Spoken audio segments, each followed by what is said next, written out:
Now, this is a story of a man, a dairy farmer, who came back from the dead. Doctors were all set to turn off his life support, but his family refused to give up. They demanded the hospital try high doses of vitamin C. Well, as Melanie Reid will show you, it turned into a fight. The specialists didn't believe such a treatment would work, but, well, suffice to say, the farmer is no longer on death's door, and his family claim he's living proof.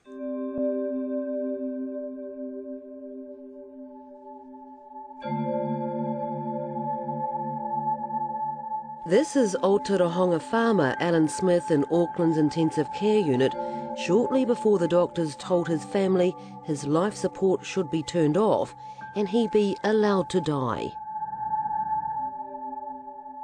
And I just sort of backed up and looked at him laying there so helpless, and you know, he was my whole life. We've been together since we were both 16. On the Smiths' Aotearoa farm, Alan's wife Sonia and son Shane remember when they were told it was all over. I was, speechless. I mean, it was like, your dad's the sort of person that you could always rely on him to be there to help you, and it was like, shit. Childhood sweethearts Sonia and Alan were married when they were both 17. They have 3 sons. Their 9th grandchild was on the way when Alan got a severe case of swine flu. He was always there to help us with anything. And it was just, yeah, I mean, what were we going to do? And he wasn't very old, eh? No, only at 56.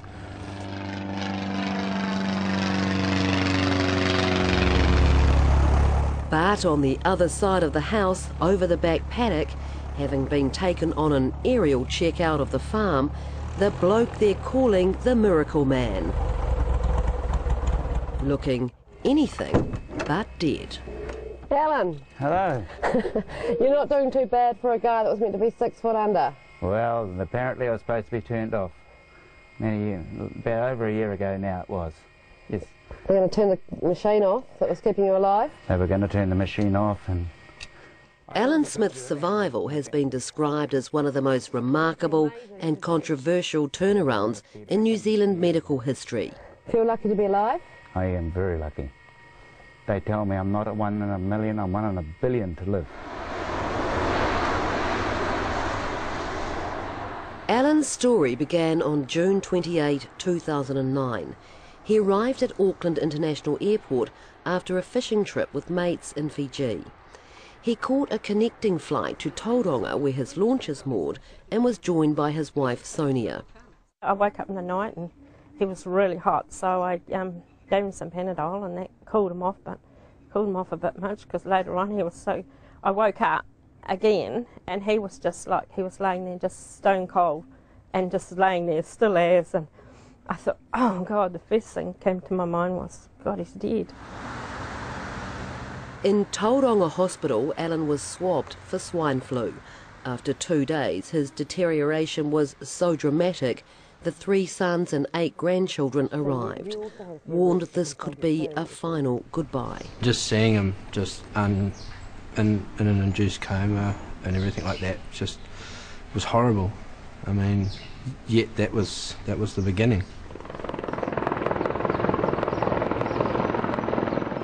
A specialist crew flew in from Auckland with a portable ECMO machine, a complex life support system which takes over the function of the lungs. All the grandkids had surrounded their papa before he was airlifted north. And they were still alive. Hi Papa, they said. Oh, then what happened? They stood waving at him. They lined the corridor. Oh, when he was taken out? He was taken out in the stretcher, yeah. Then I waved goodbye to the helicopter. Yeah. From the hospital? Yeah, from the hospital as they took him away. And you must have been thinking, the chances aren't good. Yeah, well, yeah, it was then I was starting to think, well, where are we going to go with this? As Alan lay in a coma in Auckland Hospital, heavily medicated, ECMO and other machines keeping him alive, Sonia began a detailed diary. Saturday, 4th of July. Told this morning that it's 100% swine flu with no other bacteria. He is worst case in New Zealand and Aussie to be put on an ECMO machine. X-ray chest, whole lungs clouded out. These are those clouded out X-rays. Alan developed what's known as whiteout pneumonia. This is when the lungs can't be seen by X-ray, so full of infected fluids they are unable to take in any air whatsoever. For weeks on end, Alan's condition changed little, hovering close to death. When it got to 3 weeks, it was really getting scary then.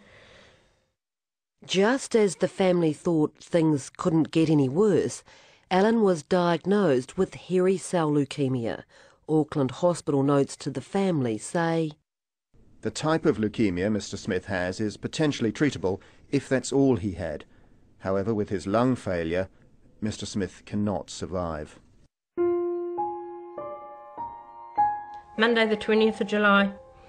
United States specialist came. Alan's still same. Asked for meeting at 3 p.m. Told us they were going to turn off life support. While Auckland Hospital refused to take part in this story, 60 Minutes has obtained Alan Smith's medical files and records of that Monday meeting. This morning we, the CVICU consultants, met and discussed with the ECMO specialist from America Mr. Smith's situation. The group is in unanimous agreement that Mr. Smith should be removed from ECMO and be allowed to die. Continuing is only prolonging his inevitable death. My brother just stepped in and he said, "No, you haven't tried everything. You've got to try vitamin C, intravenously high doses." And they just said no. The family pleaded with doctors that Alan be administered high-dose vitamin C, a treatment right outside of mainstream medicine. So what was the doctor's reaction? Oh, they said no because there was no proof of it doing anything or doing anyone any good. Or my mind was just spinning because they wanted to turn him off, and I'm thinking, well, I hope we can get through this. And with that, Paul and Shane walked in. That's your sons? Yes, 2 of our boys. They walked in, and then, they really stood their grounds. I said to him, mate, Wow, yeah. I said, if you lie on that bed for as long as he had without vitamin C, you will die too, just like he's going to. Paul and Shane and told me, they sound like giving up. Just like when you got a dead cow down. I said, well, They've given up.